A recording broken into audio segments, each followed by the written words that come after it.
stood once in front of an area of elite producers and stars and social, just everybody that made up the entirety of the power structure of our industry. And I wanted to say something, and they kept saying, oh, let another person. I was a young actor then. And I said something that a lot of people still consider abominable to this day, and I'm about to say it again. And I asked them, because every one of them got up and said, oh, I made that person. Every star of consequence came under somebody. Oh, I gave this person their first chance. I did this for that person. Without me, you won't do this thing. So we're having a battle between actors and producers that time. Apparently, we got banned because they said I engineered and orchestrated a group that was asking for too much money. Isn't that ridiculous? So apparently, our producers were becoming multi-millionaires, and the actors, not me, guys that were slightly lower, were struggling. And so I called the group and I said, we need to change the structure. Without us, they don't exist. We are the ones the fans know.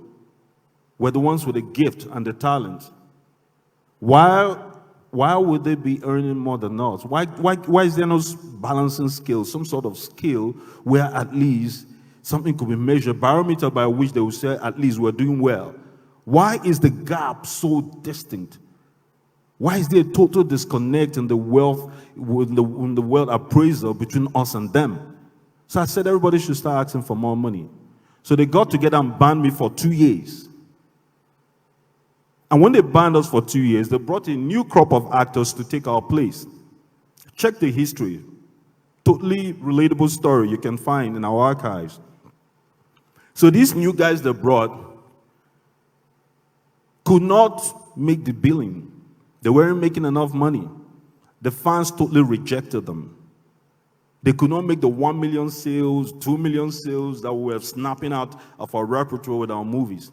So they came back to bring us back. Isn't God wonderful? They brought us back.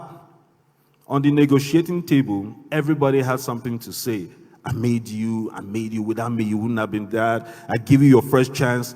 My colleagues kept quiet because everybody had a leaning, had somebody to point out to say, without you, I wouldn't have been whatever it is I became. So I said one thing, and I said, can somebody in this room stand up and truthfully claim that without them, that I wouldn't have come up? Not one person. Not one person.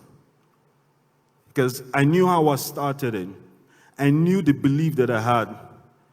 The belief base that I had. It was totally, I just fixated on God, refused to do small roles. For the first 2-3 years of my career, I couldn't do a major role because they kept giving me small roles. And I refused them. I said if it's not a major or a lead, I'm not doing it. So 3 years for a guy that just left home, it's a long time to be broke. Trust me, at some point you will bend. You will compromise. You will take the little pigeons. But my self-value was way too high.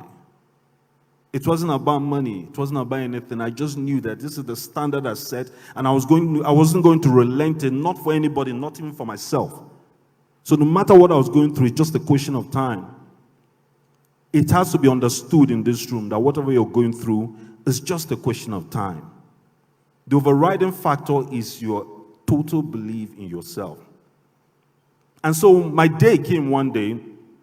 Some of the most established stars had gone for an event in London called Afro Hollywood. And so there was a space, a vacancy of top male stars for film. They went there, stayed longer than they planned, stayed over a month. So they said, okay, there was a vacancy. How are we going to fill it? We need to make movies. These guys are not coming back. But there were female leads. So they said, okay, you know what? Where's that guy, that funny boy with a funny accent that is always rejecting small roles? Yeah, go bring him. Let's make do with him for a few days before the big boys come back. So they brought little me. Dumped me there, paid me peanuts. Trust me, you don't want to know how much these guys were paying me. I've received as much as 15 to 20,000 naira for lead. In dollars, let me explain it. It's less than $30, $40, or maybe $50 at worst. So they brought me back. I did 4 films, being paid peanuts. Every time I was paid peanuts, something was wrong with the wardrobe. I would spend out of that little money because I had to look right. That's one thing, when the opportunity meets, okay, your preparation. I was always prepared. It was almost like I lived all my life waiting for this chance. And when it came, we wrote 4 films. I spent 80% of what I was paid looking right for the film. So all my earlier films you saw, that was me buying the wardrobe out of my pocket. I finished those 4. The big boys came back. They kicked me out again and stuck with the big names. But lo and behold, all 4 films came out, all over 1 million sales. So they had no choice. They came back for me to say, okay, you know what, you can come back, we'll see that you really deserve a place here. And I charged them 1 million per script after that. So it's that simple. Your chance will come if you understand you.